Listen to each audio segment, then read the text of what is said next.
Assalamualaikum warahmatullahi wabarakatuh. Kami berterima kasih buat teman-teman semua yang sangat antusias dalam mengikuti program kami. Bagi teman-teman yang belum bertanya, bisa langsung di kolom komentar atau DM Instagram Pramah Riau.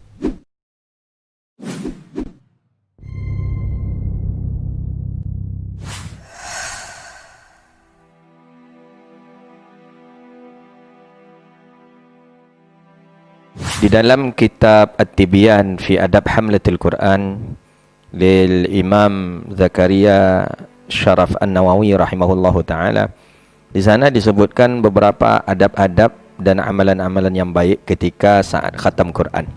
Pertama adalah ketika khatam Al-Quran. Ketika seseorang khatam Quran, dia ketika pengakhiran khatam Al-Quran, dia dianjurkan membaca tasbih, membaca zikir seperti at-tahlil, la ilaha illallah wallahu akbar, itu di beberapa ayat terakhir di dalam Al-Quran. Ada ulama mengambil dari surah dari dalam ayat alam nashrah laka sadrak.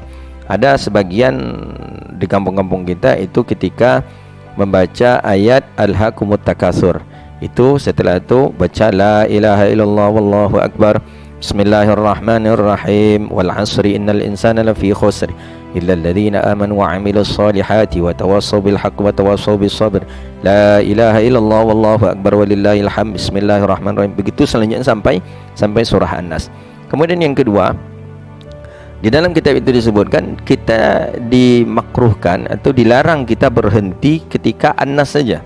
Ketika khatam Quran tak boleh kita berhenti sampai surah An-Nas saja, mesti kita lanjutkan balik ke Al-Fatihah.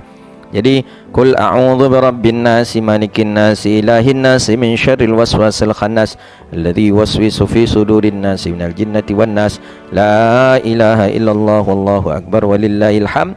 Setelah itu lanjut dulu baca Al-Fatihah kembali, baca surah Al-Baqarah lagi, Alif Lam Mim dzalikal kitabu la raiba fihi hudal lil muttaqin, sampai biasa dibaca orang ketika takhtim. Setelah itu baru kita tutup dengan doa khatmul Quran. Kemudian disunahkan kenapa seperti itu dianjurkan? Karena kalau kita berhenti di An-Nas saja, berarti seolah-olah kita tidak akan menginginkan kembali untuk membaca Al-Quran. Maka itulah dipancing kembali, kita baca Al-Fatihah balik, baca surah Al-Baqarah kembali.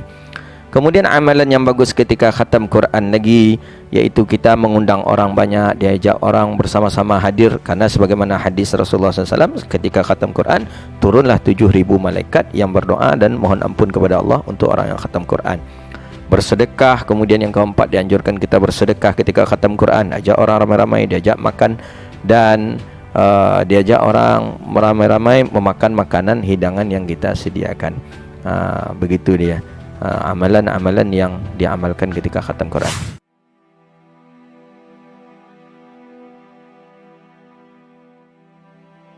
Allah Subhanahu wa taala sudah menjelaskan dalam Al-Quran, lakum dinukum waliyadin. Hari ini banyak orang gagal dalam memahami makna batasan-batasan itu. Ada orang yang mengatakan, nanti ketika kalian melakukan amalan kalian, kami juga akan ikut mengamalkan amalan kalian.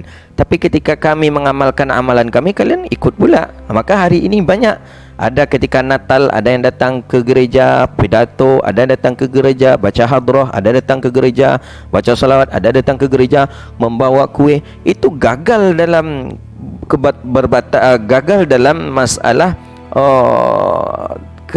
dalam batasan-batasan dalam agama. Toleransi dalam agama itu batal.